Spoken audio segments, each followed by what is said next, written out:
नमस्कार साथियों, आपका नमस्ते सनातन पर हार्दिक स्वागत है। दोस्तों, आज हम आपको एक ऐसी चौपाई के बारे में बताएंगे जिसके नियमित जाप करने से जीवन के सभी कष्ट समाप्त हो जाते हैं तथा आपका जीवन सुखमय और शांतिपूर्ण हो जाता है। दोस्तों, हनुमान जी को कलयुग का देवता माना गया है। वह कलयुग में सबसे जल्दी प्रसन्न होने वाले देवता हैं। उनका स्मरण करने मात्र से ही सारे पाप धुल जाते हैं। इसीलिए उनको हनुमान जी संकट मोचन भी कहा जाता है, जिसका अर्थ है संकट को हरने वाला। दोस्तों, यदि कोई बीमारियों से घिरा रहता है, अनेक इलाज कराने के बाद भी वह ठीक नहीं हो पा रहा है, तो उसे इस चौपाई का निरंतर जाप करना चाहिए। दोस्तों, यह बहुत ही पावरफुल चौपाई है। जो भी व्यक्ति इसका जाप करता है उसको 100% रिजल्ट मिलते हैं। दोस्तों, इस चौपाई के जाप के साथ साथ आपको अपना इलाज भी चलते रहने देना चाहिए। अब कुछ लोगों के दिमाग में यह एक प्रश्न आ रहा होगा कि जब हम चौपाई से ठीक हो जाएंगे तो फिर इलाज करवाने की क्या आवश्यकता है।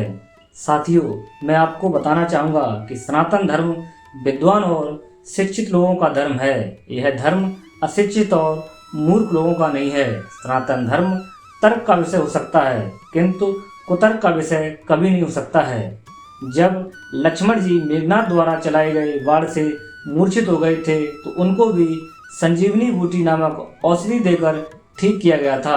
भगवान राम और हनुमान जी चाहते तो स्वयं अपनी शक्तियों द्वारा उन्हें ठीक कर सकते थे, परंतु उन्होंने ऐसा चमत्कार नहीं किया, क्योंकि वह मानव रूप में पृथ्वी पर जन कल्याण के लिए आए थे और उन्होंने जन कल्याण के लिए ही परोपकारी लीलाएं की। दोस्तों, उस युग में राम जी और हनुमान जी साक्षात मानव रूप में प्रकट थे, परंतु कलिकाल में वो साक्षात आपके सामने प्रकट नहीं हो सकते, क्योंकि कलयुग में सिर्फ राम नाम की महिमा का गुणगान किया गया है। गोस्वामी तुलसीदास जी कहते हैं कि कलयुग केवल नाम आधारा, सुमिर सुमिर नर उतरहि पारा। दोस्तों, मेरे कहने का अभिप्राय यह है कि आपको इस चौपाई के साथ साथ अपनी दवाइयाँ भी जारी रखना है। दोस्तों, अब कुछ नास्तिक लोगों के मन में यह प्रश्न उठ रहा होगा कि इस चौपाई का जाप करने से भला रोग ठीक होने से क्या संबंध है, तो मैं उनके भी प्रश्न का उत्तर देने की कोशिश करता हूँ।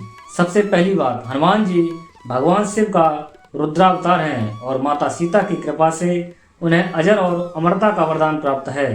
तो अगर हम उनका स्मरण करेंगे, उनका वंदन करेंगे, उनकी पूजा करेंगे तो निश्चित ही लाभ होगा।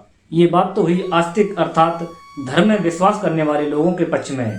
अब नास्तिक जो भगवान वगैरह को नहीं मानते हैं उनके लिए चलो मान लिया ये सब झूठ है, तो हम वैज्ञानिक दृष्टिकोण से बात करेंगे कि यह चौपाई कैसे काम करेगी। दोस्तों, जब आप इस चौपाई का निरंतर जाप करोगे तो आपके माइंड में जो नेगेटिव पैटर्न बने हुए हैं या नेगेटिव थॉट्स भरे हुए हैं, जैसे कि हम कब ठीक होंगे, हमारी लाइफ बर्बाद हो गई है, हम अब कुछ नहीं कर सकते, हमारा अब क्या होगा, हमारे माँ बाप का क्या होगा, हमारे बीवी बच्चों का क्या होगा, जैसे तमाम विचारों पर रोक लग जाएगी जो आपकी बीमारी को और बढ़ा रहे थे, अर्थात उसे बूस्ट करने का काम कर रहे थे। तो दोस्तों, उस चौपाई के चमत्कार से अब सोचने का समय न मिलने की वजह से उन पर ब्रेक लगेगा और माइंड में जो नेगेटिव पैटर्न बने हुए थे वो भी रिमूव होने लगेंगे।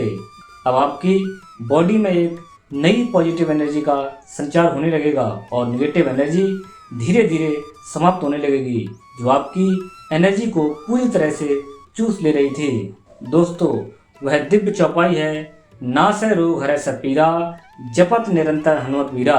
दोस्तों, जैसे जैसे हम इस चौपाई का जाप करते जाएंगे वैसे वैसे पुराने पैटर्न रिमूव होते चले जाएंगे और न्यू पैटर्न हमारी बॉडी को ऑटोमेटिक धीरे धीरे रिकवर करने लगेंगे। कुछ ही दिनों में चौपाई के जाप के प्रभाव से आप अपनी बीमारी से खुद को स्वस्थ पाओगे। दोस्तों, अंत में आपको बताना चाहूँगा कि इस चौपाई का आध्यात्मिक और वैज्ञानिक दृष्टिकोण से दोनों तरफ से लाभ है। अगर आपको यह वीडियो पसंद आया हो तो कमेंट में जय श्री राम, जय बजरंगबली अवश्य लिखें।